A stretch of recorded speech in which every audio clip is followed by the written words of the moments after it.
आउनुहोस् आज हामी जाउँ अहिले निकै भाइरल भइरहेको सप्तकोशीको यो साँच्चै नै राम्रो बोराबाँध भन्ने ठाउँ। इटहरी चोकबाट पश्चिम लागेपछि हामी भाटबाट नै हुँदै कान्छी चोक पुग्छौँ। कान्छी चोकबाट चतरा जाने बाटोतिर करिब 8 किलोमिटर अघि लागेपछि हामी कालाबन्जर चोक पुग्छौँ। कालाबन्जरबाट देब्रेपट्टि झर्ने बाटोबाट करिब 3 किलोमिटर अघि बढेपछि हामी बाङ्गे बजार पुग्छौँ।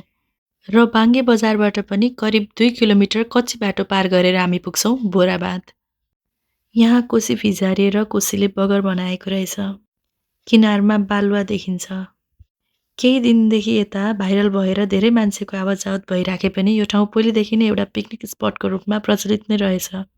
मान्छेको भिडभाडलाई मध्यनजर गर्दै अहिले यहाँ साना-साना होटल, मोबाइल टोयलेट अनि मनोरञ्जनका लागि मोटरबोट पनि भर्खरै सुचारू गरिएको रहेछ। मोटरबोट चल्दा बोटले ल्याउने पानीको छालसँग हामी पनि एकछिन रमायौँ।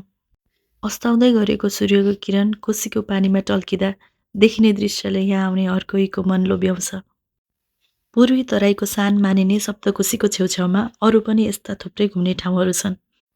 तराई र कोसीको सुन्दरता झल्काउने यो ठाउँ हामीलाई भने मन पर्यो। तपाईँहरू पनि एकपटक आउनुहोस्, हेर्नुहोस् र रमाइलो गर्नुहोस्। By by, until the next video.